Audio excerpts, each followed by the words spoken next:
Good morning class. तो आज के बेहद इंपॉर्टेंट टॉपिक में आप लोगों का स्वागत है। आज हम लोग चैप्टर 8 मौर्य वंश के बारे में देखेंगे। चलिए शुरू करते हैं। मौर्य वंश के संस्थापक कौन थे? चंद्रगुप्त मौर्य। मौर्य वंश के संस्थापक चंद्रगुप्त मौर्य। इसके जो प्रधानमंत्री जो पीएम बोले जैसे गुरु चाणक्य थे, जिसे कौटिल्य भी कहते हैं। इनका जो पुस्तक है वो पुस्तक का क्या नाम है? बुक का नाम है अर्थशास्त्र। अर्थशास्त्र, ठीक है। ये जो अर्थशास्त्र है ये राजनीति पर है, ठीक है। और ये इसमें 15 लेसन है, अधिकरण है, 15 लेसन है। और चंद्रगुप्त मौर्य ने सेल्यूकस की बेटी कौन है? सेल्यूकस कौन है? सिकंदर का थल सेनापति, जो थल सेनापति को हराया था उसकी बेटी कार्नेलिया जो हेलेना से विवाह किया था। हेलेना का विवाह किसके साथ हुआ? चंद्रगुप्त मौर्य के साथ हुआ। चंद्रगुप्त मौर्य ने हेलेना से साथ शादी किया था, कार्नेलिया से। सेल्यूकस का जो राजदूत था मेगास्थनीस था। इसका बुक का नाम क्या है? इंडिका। सेल्यूकस जो था, सेल्यूकस का राजदूत कौन है? मेगास्थनीस। और मेगास्थनीस का जो बुक है इंडिका। इंडिका इसमें जो है, इंडिका में लिखा है कि मौर्य काल में समाज जो है 7 भागों में बांटा गया। समाज को कितने भागों में बांटा गया? 7 भागों में बांटा गया। इसमें जो राज्य में 7 अंग होते हैं, राजा, अमात्य, मंत्री और प्रजा, मित्र, दुर्ग और न्याय। न्याय में हो गया दंड या सेना हो गया। और 7वां हो गया धन या कोष। 7 अंग कौन कौन हो गया? राजा, अमात्य, अमात्य मंत्री को बोला था, प्रजा, मित्र, दुर्ग, दुर्ग जहाँ राजा रहते थे, न्याय या दंड सेना हो गया, और धन या कोष हो गया, ठीक है। अभिलेख, अभिलेख जो है चंद्रगुप्त मौर्य के 3 अभिलेख मिले हैं, जिसमें महास्थान इसमें बंगाल अभियान की जानकारी मिलता है। और जो चंद्रगुप्त मौर्य बंगाल अभियान की जानकारी मिलता है। सागौर अभिलेख में गोरखपुर में स्थित है। इसमें मगध में अकाल के समय जो चंद्रगुप्त मौर्य ने जो राहत कार्यों की चर्चा है, जो गोरखपुर में स्थित जो है सागौर का अभिलेख, यहाँ पे मगध में जो अकाल पड़ा था, अकाल के समय चंद्रगुप्त मौर्य ने जो राहत कार्यों की चर्चा है। और महास्थान जो है इसमें बंगाल अभियान की जानकारी है। जूनागढ़ अभिलेख में सौराष्ट्र में जो स्थित गुजरात, यहाँ पर चंद्रगुप्त मौर्य ने सरकारी खर्च पर सुदर्शन झील का जो बनवाया था। चंद्रगुप्त मौर्य ने सरकारी खर्च पर सुदर्शन झील बनवाया था। कहाँ बनवाया था? गुजरात, सौराष्ट्र में, ठीक है। और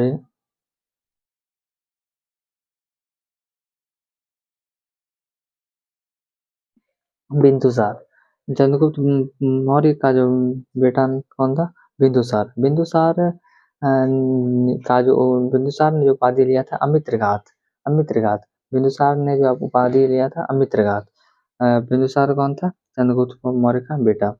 और इसके दरबार में डायमेकस आया था। इसके दरबार में कौन आया था? डायमेकस आया था। डायमेकस कौन था? सीरिया के राजा एरियोकस। सीरिया के राजा जो था एंटियोकस ने भेजा था अपना राजदूत डायमेकस, जो किसके दरबार में आया था? बिंदुसार के दरबार में आया था। सीरिया का राजा एंटियोकस ने भेजा था अपना राजदूत डायमेकस को बिंदुसार के दरबार में। बिंदुसार ने कौन सा उपाधि लिया था? अमित्रघात। उपाधि कौन सा लिया था? वो अमित्रघात।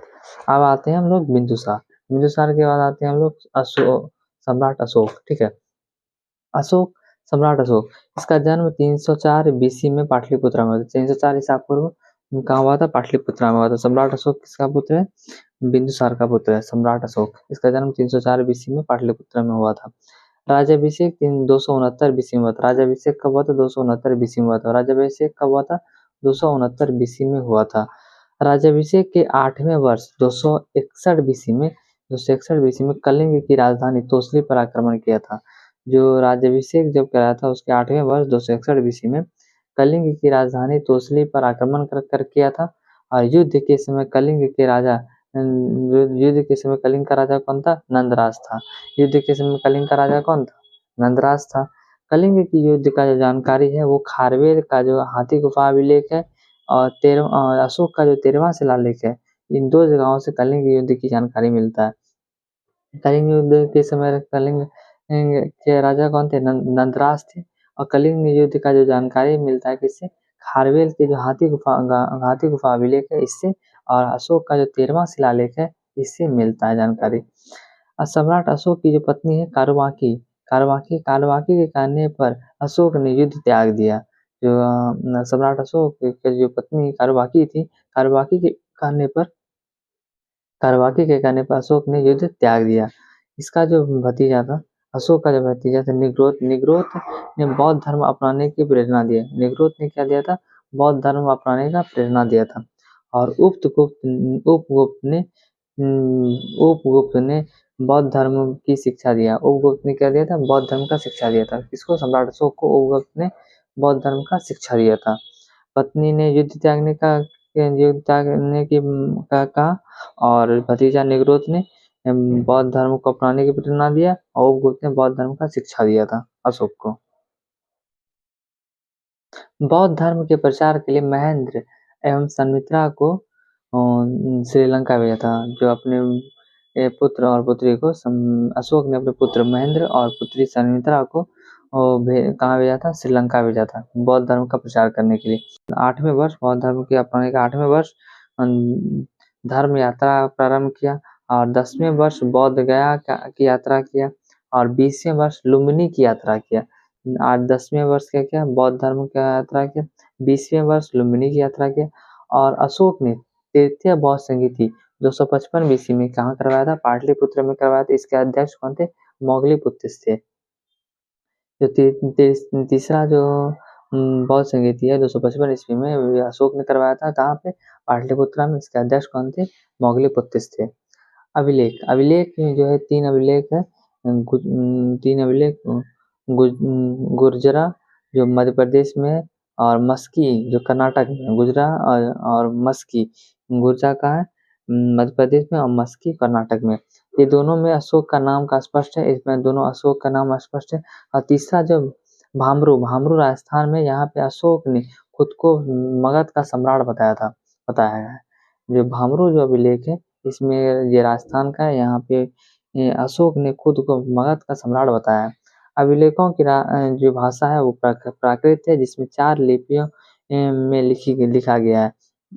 जो अभिलेख मिला है इसमें जो भाषा है प्रकृति है, जिसे 4 लिपियों में लिखा गया है। ब्राह्मणी लिपि जो है सर्वाधिक भारत में 22 से दाई लिखा जाता है। ये ब्राह्मणी लिपि सर्वाधिक भारत में है, जो 22 से दाई। और खरोष्ठी जो है पाकिस्तान में मिला है, और ये दाई से बाई 22 दाई इधर से लिखा था, और जो खरोष्ठी जो है 22 से दाई से बाई, ठीक है।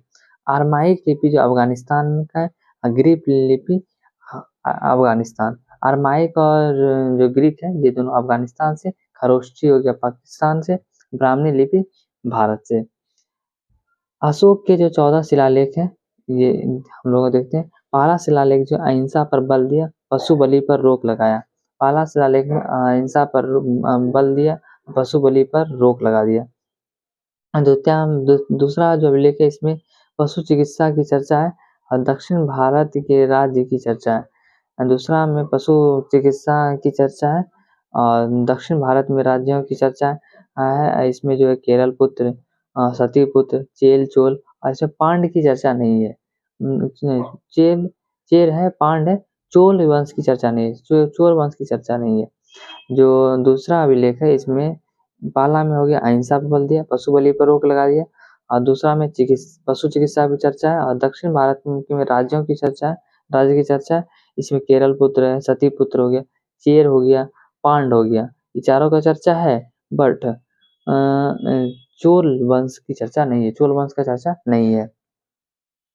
तीसरा अभिलेख जो है, तीसरा शिलालेख में अशोक का जो तीसरा शिलालेख है इसमें 3 अधिकारी राजुक, युक्तक और प्रादेशक की चर्चा है। राजुक, युक्तक और प्रादेशक की चर्चा है। चौथा जो है शिलालेख है इसमें भैरी घोष युद्ध का स्थान पर धम्म घोष बौद्ध की नीति की चर्चा है। जो चौथा शिलालेख है इसमें भैरी घोष जो युद्ध के स्थान पर धम्म घोष में बौद्ध की नीति की चर्चा है। 5वां जो है धम्म या महामात्र नामक अधिकारी की चर्चा है, जिसमें धार्मिक जीवन की देखरेख करता है। 5वां है 5वां शिलालेख है धम्म महामात्र नामक अधिकारी की चर्चा है। इसमें धार्मिक जीवन की देखरेख करता है। जो धम्म महामात्र जो है अधिकारी ये क्या करता है, धार्मिक जीवन की जो है इसमें देखरेख करता है। छठा शिलालेख जो है छठा शिलालेख जो है आधिकारिक जन कल्याण के लिए, जब अधिकारी जो है जो जन कल्याण के लिए जब चाहे मुझसे मिल सकता है। इसमें अशोक ने कहा है छठा शिलालेख में कि अधिकारी जो है जन कल्याण के लिए जब चाहे मुझसे मिल सकते हैं। 7वां शिलालेख में सबसे बड़ा शिलालेख है। इसमें विभिन्न धर्मों के आपसी समन्वय की बात की गई। इसमें जो है 7वां शिलालेख में सबसे बड़ा शिलालेख है, सबसे बड़ा शिलालेख। इसमें विभिन्न धर्मों के आपसी समन्वय की बात किया गया है। 8वां जो है जो है धर्म की यात्रा की चर्चा है, धर्म यात्रा की चर्चा है। 8वां जो है धर्म यात्रा की चर्चा। इसमें 8वें वर्ष राज्याभिषेक धर्म यात्रा प्रारंभ किया और राज्याभिषेक के 10वें वर्ष गया। राज्याभिषेक के 20वें वर्ष लुम्बिनी गया। ठीक है, 8वें वर्ष कहाँ गया, राज्याभिषेक के 8वें वर्ष धर्म यात्रा किया। इसी साल युद्ध त्याग दिया। राज्याभिषेक के 10वें वर्ष क्या हुआ, गया। राज्याभिषेक के 20वें वर्ष लुम्बिनी गया। राज्याभिषेक के 20वें वर्ष लुम्बिनी गया।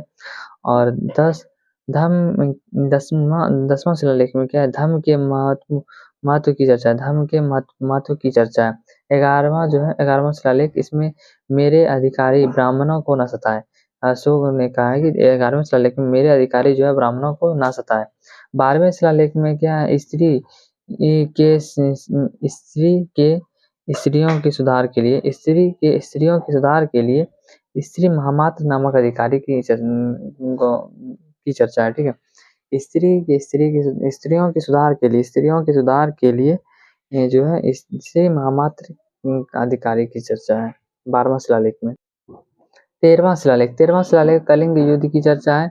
अशोक के हृदय परिवर्तन की बात की, अशोक के हृदय परिवर्तन की बात कही गया 13वां शिलालेख में। 14वां शिलालेख जो है इसमें अशोक ने कहा कि बहुत से काम ऊपर लिखे हैं, गलती होने पर लिखने वाला का जिम्मेदार है, ना कि मैं। मतलब इसमें अशोक ने कहा कि जो ऊपर लिखा गया है वो लिखने वाले गलती है, अगर उसमें कोई गलती होता है उसमें मेरा कोई गलती नहीं, मैं इसमें लिखने वाला का जिम्मेदार है गलती होने पर। अशोक के स्तंभ लेख, रोमनदेही अभिलेख जो अभिलेख है ये लुम्बिनी नेपाल में है। अरमाइक लिपि ये सबसे छोटा अभिलेख है। अर्थव्यवस्था की चर्चा जो है रोमनदेही अभिलेख जो है लुम्बिनी नेपाल में मिला है। इसमें अरमाइक लिपि में है, ये सबसे छोटा अभिलेख है। अशोक के जो अर्थव्यवस्था की चर्चा है इसमें।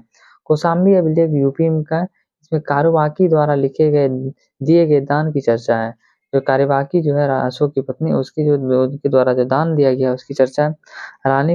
इसे रानी का अभिलेख भी कहते हैं। अकबर ने इसे इलाहाबाद में स्थापित किया। अकबर ने कहाँ स्थापित किया, इलाहाबाद में स्थापित किया। टोपरा हरियाणा में और मेरठ अभिलेख यूपी में। टोपरा अभिलेख और मेरठ अभिलेख ये दोनों को फिरोज शाह तुगलक ने इसे दिल्ली के तुगलकाबाद में स्थापित कर दिया। फिरोज शाह तुगलक को शॉर्ट में FST कहते हैं। तो फिरोज शाह तुगलक ने इसे दिल्ली से तुगलकाबाद में स्थापित कर दिया। रामपुरवा अभिलेख, लोहरिया नंदनगढ़ अभिलेख, लोहरिया राज, ये तीनों जो अभिलेख है पूर्वाभिलेख, लोहरिया नंदनगढ़ और लोहरिया राज, ये तीनों अभिलेख बिहार के चंपारण में, कहा बिहार के चंपारण में है। सर ए कुना जो अभिलेख है ये अफगानिस्तान में है। इसमें राजू की चर्चा है और सभी मानव जो है मेरे संतान। अशोक ने कहा है सभी मानव मेरे संतान है। तो सर ए कुना अभिलेख जो है ये अफगानिस्तान में मिला है। इसमें राजू की चर्चा है और सभी मानव मेरे संतान की बात है कही गई है। अशोक के उत्तराधिकारी देख लेते हैं। अशोक के बाद आया पहले चंद्रगुप्त मौर्य, उसके बाद आया बिंदुसार, उसके बाद आया अशोक के बाद आया कुणाल के बाद आया दशरथ ने नागार्जुन पहाड़ी पे 3 गुफाओं का निर्माण किया। कितने गुफाओं का, 3 गुफाओं का निर्माण करवाया। दशरथ के बाद कुछ राजा हैं और उसके बाद बृहदत्त आया। बृहदत्त को पुष्यमित्र शुंग ने इसकी हत्या कर दिया। पुष्यमित्र शुंग जो थे उन्होंने बृहदत्त को हत्या कर दिया। बृहदत्त की हत्या के बाद मौर्य वंश समाप्त हो गया। इसके बाद आया शुंग वंश हम लोग नेक्स्ट चैप्टर में देखेंगे। तो थैंक्स फॉर वॉचिंग। जय हिंद,